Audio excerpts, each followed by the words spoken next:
আছি আমরা তো চাইলে বেশি টাকা দিতে পারি না, মসজিদ আসলে 20 টাকা 50 টাকা দিই। এমনি কিন্তু দেখবেন কিছু গরিব আছে তাদের মন বড়, বেশিরভাগ গরিব মানুষের মন বড়। এটা দেখেন, আমি যখন বলেছি মসজিদে আমরা মিনিমাম 100 টাকা দেব প্রতি জুমাতে, এটা আল্লাহর কুদরতের ব্যাংকে একটা ডিপিএস করলাম। এটা কুদরতের ডিপিএস, এটা হালাল ডিপিএস।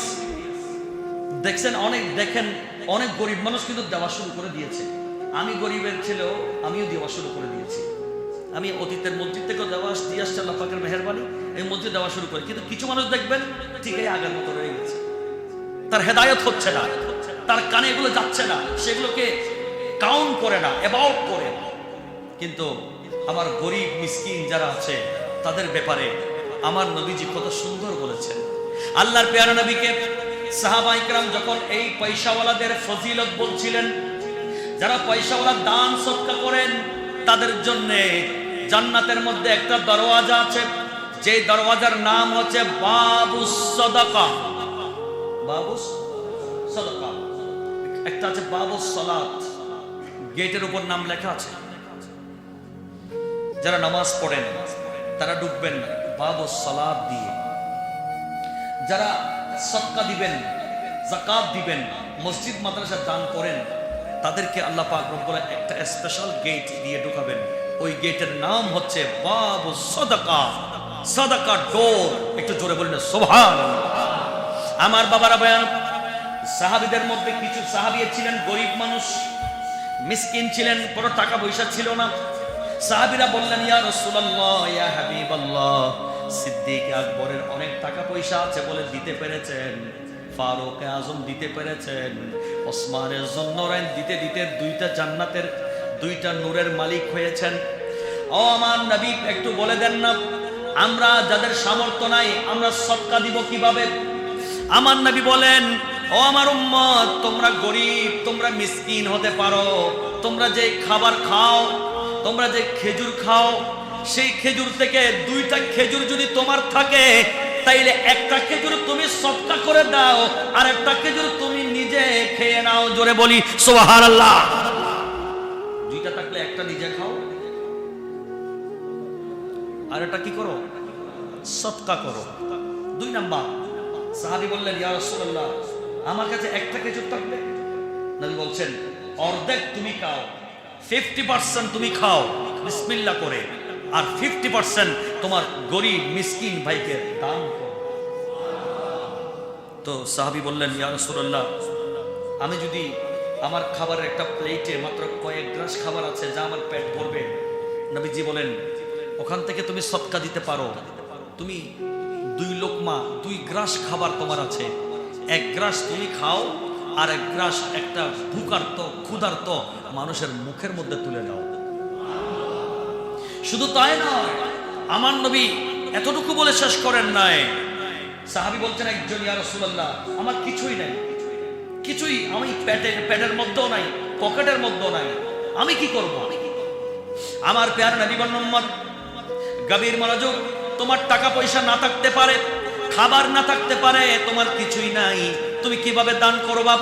আমার নবী বলেন, ফাল কালিমাতু তাইয়িবাতু সাদাকাতুন, তাইলে তোমার জন্য সদকা হচ্ছে তুমি মানুষের সাথে ভালো ব্যবহার করো। এটা জোরে বলতে হবে সুবহানাল্লাহ। মানুষের সাথে কি ব্যবহার? উত্তম ব্যবহার করো, ভদ্র ব্যবহার করো।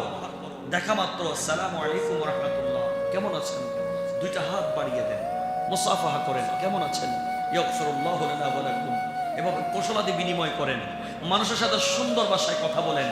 এটা করলে কি হবে? আমার নবী বলেন, এটা তোমার আমলনামাতে সাদাকা হিসেবে আল্লাহ সওয়াব দান করবেন। আমরা আজকে তাই কথা বলবো হিট করে নাকি সুন্দর করে? দেখেন, একটা মুস্কি হাসবেন, মুস্কি হেসে কথা বলবেন, মুড নিয়ে কথা বলবেন, মুড দেখাবেন না, মুডই হবেন না।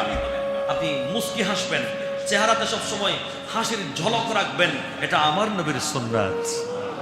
আপনি দুঃখে আছেন, কর্জ আছে, আপনার টেনশন আছে, মানুষকে দেখালে কি টেনশন চলে যাবে?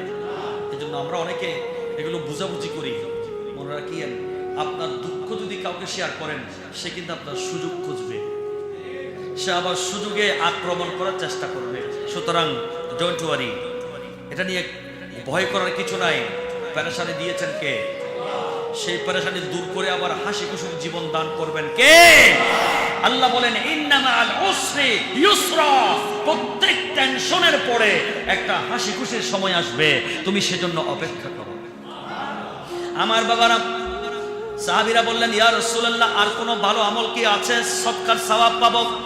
আমার নবী বলেন তাইলে তোমরা শুনে নাও, ওয়াল আমরু বিল মারুফি ওয়ান নাহয়ু আনিল মুনকার সাদাকাতুন তুরফাউ। আমার নবী বলেন উম্মত, তুমি মানুষকে ভালো কাজের আদেশ দাও। কোন কাজের? আরো জোরে। ভালো কাজের, পজিটিভ ভালো কাজের আদেশ দাও, আর খারাপ কাজ থেকে মানুষকে নিষেধ করো। এটাও তোমার আমল নামাতে আল্লাহ পাক রব্বুল আলামিন সাদাকার সওয়াব হিসেবে সওয়াব দান করবে। আমরা তো এখন ভালো কাজের আদেশও দেই না, খারাপ কাজ থেকে এখন নিষেধ করি না, কারণ সে যদি আমাকে আবার অন্য কিছু মাইন্ড করে, সে যদি আমাকে সালাম না দেয়, সে যদি আমাকে দাওয়াত না দেয় হক কথা বললে, এই কারণেও অনেকে আবার ভালো কথা বলে না, এই কারণেও ভালো কাজের দিকে আদেশ দেয় না, খারাপ কাজের থেকে মানুষকে নিষেধ করে না। এমনও ভাই ব্রাদার আছে না নাই? আল্লাহ পাক আমাদেরকে এগুলো থেকে হেফাজত করুক।